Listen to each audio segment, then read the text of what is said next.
गोपाल नाम का एक व्यक्ति अपनी पत्नी सरोज और बेटे मुकुल के साथ रहता था।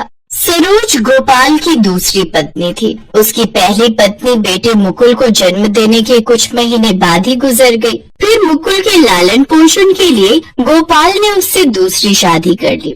सरोज मुकुल की देखभाल करने लगी। एक रोज अचानक से सरोज को चक्कर आने लगे और उसे पता चला कि वो माँ बनने वाली है। ये बात सुनकर घर में सब बहुत खुश थे। फिर 9 महीने बाद उसने एक बेटे को जन्म दिया, लेकिन फिर भी सरोज मुकुल को उतना ही प्यार करती थी। ऐसे ही समय बीता। एक रोज सरोज की माँ विमला उसके घर आती है। कितना प्यारा है मेरा वंश और कितना सुंदर और गुणी भी। हाँ माँ, मुकुल बड़ा ध्यान रखता है वंश का। दोनों भाइयों में बड़ा प्यार है। ये तो क्या कह रही है, मत भूल, सिर्फ वंश तेरा बेटा है और ये मुकुल तेरी सौतन का। धीरे धीरे दोनों बड़े हो रहे हैं। ऐसा ना हो बड़ा बेटा होने के नाते दामाद जी सब कुछ इसके नाम कर दे। इससे अच्छा है तुम इस कांटे को अभी बाहर निकाल फेंको। अपनी माँ की बात सरोज के मन में भी घर कर जाती है। एक रोज मुकुल स्कूल जा रहा होता है, तब सरोज वंश को गिलास भरकर दूध पीने को देती है। माँ, मुझे भी भूख लगी है, मुझे भी दूध दो ना। और दूध नहीं है घर में? और कितनी बार कहा है तुझे मेरे बेटे के खाने पीने और दूध पर नजर मत लगाया कर। मेरी माँ बिल्कुल ठीक कहती है। तूने एक सपोला है जो कल को अपने भाई को ही निगल जाएगा। सरोज अब अपने दोनों बेटों में भेदभाव करने लगी। जहाँ उसने मुकुल को सरकारी स्कूल में पढ़ने के लिए डाला, वहीं उसने अपने बेटे वंश को शहर के बड़े स्कूल में पढ़ने के लिए डाल दिया। बड़े स्कूल में जाने पर वंश अपने अमीर दोस्तों को पैसे खर्च करते देखता तो वो भी सरोज से पैसे मांगता और सरोज उसे चुपके से पैसे दे देती। सरोज स्कूल से आने के बाद मुकुल को खेतों में काम पर भेज देती। जाओ मुकुल, अब तुम स्कूल से आ गए हो तो अब खेतों में काम करने जाओ और ये ले 2 रोटी अचार के साथ रख दी है, वहीं खा लेना। और वंश, आप मेरे लाल, मैं तेरे लिए पास्ता बना देती हूँ।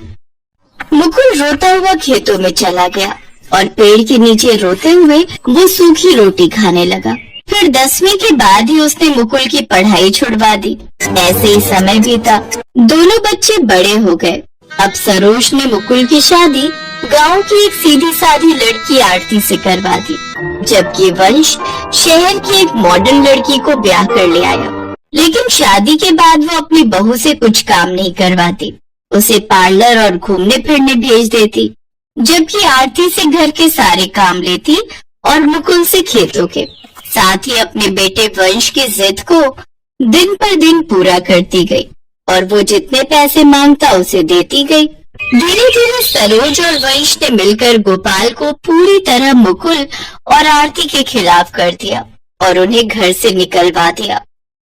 अब तुम दोनों यहाँ नहीं रहोगे, तुम दोनों जंगल में बने हमारे पुराने घर में चले जाओ। उसके अलावा तुम्हें देने के लिए मेरे पास कुछ भी नहीं है। सुना नहीं क्या कहा इन्होंने? चलो निकलो अब यहाँ से। गोपाल आरती के साथ वहाँ से चला गया। जाते हुए पीछे से गोपाल उसके पास आया। मुकुल बेटा, अपने इस बूढ़े बाप को माफ करना, लेकिन मैं नहीं चाहता था कि बचपन से लेकर आज तक तूने जो सरोज के अत्याचार सहे हैं वो तुम्हारी पत्नी भी सहे। जहाँ मैं तुम्हें भेज रहा हूँ वो हमारा पुश्तैनी घर है। तुम्हारी माँ ब्याह कर वहीं आई थी, उसमें उसकी खूब यादें हैं। जाओ, तुम दोनों सदा खुश रहो। मुकुल आरती के साथ चला गया।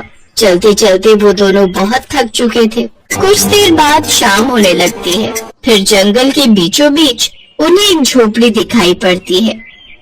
क्या यही है वो पुश्तैनी घर? मालूम नहीं। तो फिर आज रात हम यहीं पर रुक जाते हैं। देखो न, रात होने वाली है। यूं जंगल के बीचों बीच चलना अब ठीक नहीं। वो अंदर जाते हैं, लेकिन मुकुल को बहुत गुस्सा आता है। कितनी जायदाद होने के बाद भी उसे उसके पिता ने केवल यही झोपड़ी दी। जहाँ हम रहते थे वहाँ सब सुख सुविधाएं थी, लेकिन यहाँ देखो क्या हाल हो रखा है। कोई बात नहीं जी, यहाँ हमारे पूर्वजों और माँ का आशीर्वाद है। फिर वो दोनों उस झोपड़ी में सफाई करने लगते हैं और साफ करके उसमें रहने लगते हैं। अगले दिन घर में कुछ खाने के लिए ना होने के कारण वो दोनों जंगल में खाने का कुछ ढूंढने लगते हैं। कुछ फल लेकर वो दोनों उस झोपड़ी में लौटते हैं तो अंदर का नजारा देखकर हैरान रह जाते हैं, क्योंकि अंदर जाते ही वो झोपड़ी बिल्कुल राजमहल जैसी बन जाती है, जहाँ हर सुख सुविधा थी और ढेर सारे पैसों से भरा संदूक था। ये तो बिल्कुल राजमहल है। लेकिन ये चमत्कार कैसे हुआ? तभी वहाँ एक आवाज आई और मुकुल की मरी हुई माँ उसके सामने थी। बच्चों, ये तुम्हारी माँ का आशीर्वाद है तुम्हारे लिए। तुमने अपने बाबा की बात मानकर इस घर में रहना स्वीकार किया, इसलिए तुम्हारे सब पूर्वजों का आशीर्वाद बरसा है तुम पर। सदा खुश रहो बच्चों। आज से तुम दोनों को किसी चीज की कोई कमी नहीं होगी। माँ, मेरी माँ। इतना कहते ही उसकी आत्मा वहाँ से गायब हो जाती है। अब मुकुल और आरती की सारी परेशानियां खत्म हो गईं। अब उनके पास धन दौलत आ गई। अब मुकुल ने अपनी माँ के नाम के वृद्धाश्रम खोल दिए, जहाँ कई बेसहारों को पनाह मिली। एक दिन मुकुल को वृद्धाश्रम से एक फोन आता है। सर, आज हमारे वृद्धाश्रम में एक नया जोड़ा आया है जो काफी दुखी लग रहा है, ना कुछ खा पी रहा है। अगर आप एक बार आ जाते तो। मुकुल और आरती वृद्धाश्रम की ओर निकल पड़े। वो उस नए जोड़े के पास गए जहाँ दोनों कमरे में बैठे हुए होते हैं। नमस्ते माताजी। नमस्ते पिताजी। मुकुल की आवाज सुनते ही गोपाल और सरोज पलट कर देखते हैं। वो कोई और नहीं बल्कि मुकुल के माता पिता ही थे। माँ, बाबूजी, आप दोनों यहाँ? हमें हमारे कर्मों की सजा मिली है। जिस दिन हमने तुम्हें घर से निकाला उसके कुछ दिन बाद ही वंश और कनिका ने धोखे से हमसे सारी प्रॉपर्टी ले ली और हमें घर से बाहर निकाल दिया। मुझे माफ कर दो बच्चों, मैंने तुम्हारे साथ बहुत बुरा बर्ताव किया। आप माफी मत मांगिए माँ, और अब आप दोनों यहाँ नहीं, अपने इस बेटे के साथ उसके घर में ही रहोगे। अब वो मुकुल अपनी पत्नी और माँ बाबा के साथ उस घर में रहने लगा, तो वहीं दूसरी ओर वंश अपनी सारी प्रॉपर्टी जुए में हार जाता है और पूरी तरह बर्बाद हो जाता है, जिसके बाद उसकी पत्नी कनिका भी उसे हमेशा हमेशा के लिए छोड़कर चली जाती है।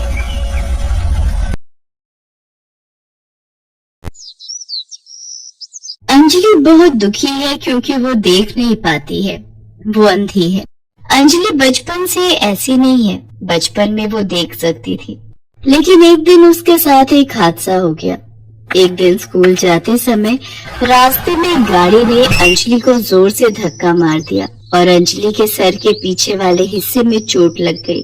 उसे अस्पताल ले जाया गया, लेकिन डॉक्टर साहब ने साफ साफ कह दिया, देखिए, लड़की तो बच जाएगी, लेकिन वो कभी भी देख नहीं पाएगी क्योंकि उसकी दोनों आंखें खराब हो गई हैं। उसके बाद से अंजलि अंधी हो गई। उसके माता पिता ने बहुत कोशिश की, बहुत सारे डॉक्टर भी दिखाए, लेकिन कोई फायदा नहीं हुआ। अंजलि अभी 25 साल की है, वो खुद का काम भी नहीं कर सकती है। उसकी माँ बिमला हमेशा उसके साथ रहती है। उसके पिता का नाम मनोहर है। मनोहर एक दुकान चलाता है और उसी से उन लोगों का घर चलता है।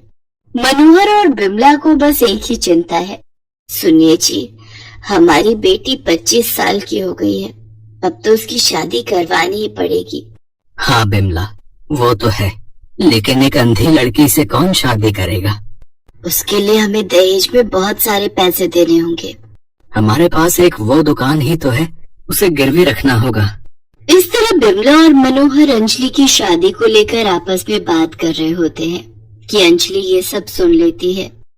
वो एक छड़ी से रास्ता नापते हुए बिमला और मनोहर के पास जाती है और कहती है, माँ, दुकान गिरवी रखने की कोई जरूरत नहीं है, मेरे लिए आप लोग दुकान क्यों गिरवी रखेंगे?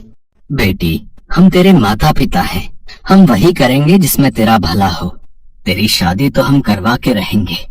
अगले दिन मनोहर दुकान गिरवी रखकर बहुत सारे पैसे घर ले आता है और शादी के लिए 10 लाख रुपए दहेज देने का ऐलान कर देता है। ये खबर चारों तरफ फैल जाती है और अंजलि के लिए एक रिश्ता आता है। लड़के का नाम सुबोध है और उसकी माँ का नाम जानकी और सुबोध की बहन का नाम पायल है। तीनों मिलकर अंजलि को देखने आते हैं। अंजलि अंधी होने के बावजूद सज धज कर उन लोगों के लिए मिठाई ले आती है। उसकी शादी पक्की हो जाती है। मनोहर जानकी को दहेज के 10 लाख रुपए दे देता है और कुछ ही दिनों बाद अंजलि और सुबोध की शादी हो जाती है। अंजलि ससुराल चली जाती है। पहले के 2-3 दिन तो अच्छे से ही गुजरते हैं, मगर उसके बाद वाले दिन जानकी अंजलि से कहती है, बहू जाओ जाकर मेरा कमरा साफ कर दो। लेकिन माँ जी मैं तो अंधी हूँ, मुझे कुछ भी दिखाई नहीं देता। तो क्या तुम्हें सर पर बिठा ले? तभी वहाँ पर अंजलि की ननद पायल आ जाती है और कहती है, भाभी भूल मत जाना कि ये तुम्हारा ससुराल है, मायका नहीं जो तुम हमेशा बस आराम करती रहोगी। यहाँ रहना है तो घर का कुछ काम तो करना ही पड़ेगा। नहीं नहीं पायल, मैं आराम नहीं करती हूँ, वो तो मुझे कुछ दिखता नहीं है, वरना काम करने से मुझे कोई ऐतराज नहीं है। अब जानकी चिल्लाना शुरू करती है, चुप रह कल मुही काम चोर कहेगी, हमेशा बस अंधी होने का फायदा उठाती है। जो बोल रही हूँ वो चुपचाप सुन ले, नहीं तो मार मार कर यहाँ से दफा कर दूंगी। ये सुनकर अंजलि घबरा जाती है, साथ साथ उसे बहुत डर भी लगने लगता है। डर के मारे वो बड़ी मुश्किल से चलते हुए जानकी के कमरे में जाती है और झाड़ू से कमरा साफ करने लगती है, लेकिन उसे तो कुछ दिख ही नहीं रहा था। ऐसे ही साफ करते करते झाड़ू टेबल पर रखे हुए फूलदानी से जाकर टकरा जाती है और फूलदानी नीचे गिरकर टूट जाता है और उस आवाज से जानकी और पायल वहां दौड़कर चले आते हैं। हाय हाय सत्यानाश कर दिया, तोड़ दिया, मेरा सब कुछ तोड़ दिया। अंजलि रोते हुए माफी मांगने लगती है, माफ कर दीजिए, मुझसे गलती हो गई है, मुझे पता ही नहीं चला कि वहाँ कुछ है, मैं तो अंधी हूँ। फिर से वही बात, माँ भाभी ऐसे नहीं सुधरेगी। ये बोलकर पायल 2 डंडे लाती है और दोनों मिलकर अंजलि के ऊपर प्रहार करने लगते हैं। अंजलि रो पड़ती है। उसी रात को जब सुबोध घर लौटता है तब अंजलि उसे सब कुछ बताती है। ये सुनकर सुबोध अपनी माँ और बहन को सपोर्ट करता है। अंजलि समझ जाती है कि ये लोग ऐसे ही हैं। उसके बाद से हर रोज अंजलि के ऊपर अत्याचार चलता रहता है। कुछ दिन बाद सुबोध जानकी से कहता है, माँ आपने दहेज के लिए शादी करने को बोला, मैंने कर लिया, मगर मैं नंदिनी से प्यार करता हूँ, मैं उससे शादी करना चाहता हूँ। माँ मुझे पता है बेटा, मगर उसके पहले इस अंजलि का कुछ करना पड़ेगा। मेरे पास एक आइडिया है माँ। पायल आइडिया बताती है और सभी वो करने के लिए राजी हो जाते हैं। अगले दिन सुबोध अंजलि को एक अच्छे आंखों के डॉक्टर के पास ले जाने के बहाने घर से दूर ले जाता है। वो अंजलि को लेकर एक जंगल में पहुंच जाता है। घना जंगल, चारों तरफ कोई नहीं है। अंजलि को कुछ अजीब सा लगता है। वो कहती है, ये तुम मुझे कहाँ ले आए हो? आसपास और कोई इंसान नहीं है क्या? हाँ है ना, तुम चिंता मत करो अंजलि, आज ही तुम्हारी आंखें बिल्कुल ठीक हो जाएंगी, तुम फिर से देख पाओगी। तुम यहीं पर रुको, मैं अभी आता हूँ, ठीक है? ये बोलकर सुबोध वहाँ से चला जाता है। अंजलि अकेली जंगल के बीचों बीच खड़ी रहती है। शाम हो जाती है। बहुत इंतजार के बाद भी जब सुबोध नहीं आता है तब अंजलि सब कुछ समझ जाती है और वो रोने लगती है। हे भगवान, ये मेरे साथ क्या हो रहा है, क्यों हो रहा है? मुझे पता है मेरे पति मुझे यहाँ छोड़कर भाग गया है। मैं अंधी हूँ, उसमें मेरी क्या गलती है? तभी वहाँ पर एक बूढ़ी औरत आ जाती है और अंजलि से कहती है, बेटी तुम्हारे पास कुछ खाने को मिलेगा? मैंने 2 दिन से कुछ नहीं खाया। अंजलि के पास सिर्फ 2 बिस्कुट थे। बूढ़ी औरत की दर्द भरी आवाज सुनकर अंजलि को दया आती है और वो 2 बिस्कुट उस औरत को दे देती है और अचानक से एक चमत्कार हो जाता है। वो बूढ़ी औरत जंगल की देवी में बदल जाती है। अंजलि, मैं इस जंगल की देवी हूँ। मैं बूढ़ी औरत के रूप में तेरी परीक्षा ले रही थी। तूने सब कुछ खो दिया है। तेरे पास सिर्फ 2 बिस्किट थे और वो भी तूने मुझे दे दिया। मैं प्रसन्न हूँ। बोल, तुझे क्या चाहिए? देवी, मैं अंधी हूँ। दया करके मेरी आंखों की रोशनी मुझे लौटा दीजिए। जंगल की देवी अपनी जादुई शक्ति से एक जादुई चश्मा लाती हैं। अंजलि, ये जादुई चश्मा है। इसे पहनते ही तुझे फिर से सब कुछ दिखाई देने लगेगा। अंजलि उस जादुई चश्मे को पहन लेती है और उसे सब कुछ दिखाई देने लगता है। पेड़, पौधे, आसमान, जमीन, सब कुछ। अंजलि खुशी से झूम उठती है। जंगल की देवी, आपका बहुत बहुत धन्यवाद। मुझे सब कुछ दिख रहा है। इतनी खुशी मुझे जिंदगी में कभी नहीं मिली।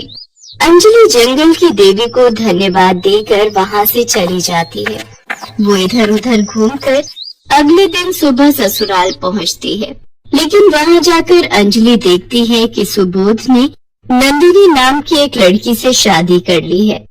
अंजलि को देखकर वो लोग बहुत चौंक जाते हैं। अरे, तुम कहाँ से आ गई? तुम्हें तो कुछ दिखाई नहीं देता है ना? हाँ, तुम तो अंधी हो। तुम्हें तो अब तक किसी जानवर के पेट पे होना चाहिए था। इतने घने जंगल से तुम लौट कैसे आई? ये सुनकर हंसते हुए अंजलि कहती है, मुझे पता है तुम लोग मुझे मारना चाहते थे।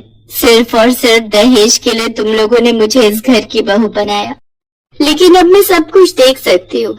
अब मैं तुम सबको मजा चखाऊंगी। ये सुनकर सभी हंसने लगते हैं। पायल कहती है, तुम्हें क्या लगता है तुम अकेली एक औरत हम चारों को हरा सकती हो? तभी सुबोध की नई पत्नी नंदिनी कहती है, मैं समझ गई हूँ कि ये कैसे देख पा रही है। कहीं से इसे ये चश्मा मिल गया है, इसी की वजह से ये देख पा रही है। हाँ, तुम सही कह रही हो। पहले तो ये चश्मा नहीं था। बेटा, इसका चश्मा निकाल। उसके बाद हम चारों मिलकर इसे मार डालेंगे और इसके घर वालों को बोल देंगे कि अंजलि किसी और के साथ भाग गई है। सुबोध अंजलि की तरफ बढ़ने लगता है। अंजलि ने खुशी के मारे ये सोचा ही नहीं था कि ये लोग उसे यहाँ भी मार सकते हैं। अंजलि डर जाती है। चारों के चारों अंजलि को मारने के लिए तैयार हैं। तभी एक चमत्कार हो जाता है। अंजलि के जादुई चश्मे से एक चमत्कारी रोशनी निकलती है और उस रोशनी में चारों जलकर भस्म हो जाते हैं। बचाओ! ऐसे ही दर्द से तड़पते हुए चारों का खेल खत्म हो जाता है। अंजलि को इंसाफ मिलता है। उसने नहीं सोचा था कि उसका ये जादुई चश्मा ऐसा भी कर सकता है। वो मन ही मन जंगल की देवी को धन्यवाद देती है और इसके बाद वो अपने मायके लौट जाती है और अपने माता पिता को सब कुछ बताती है। वो लोग अंजलि को सपोर्ट करते हैं और ऐसे ही अंजलि अपने जादुई चश्मे के साथ खुशी खुशी रहने लगती है।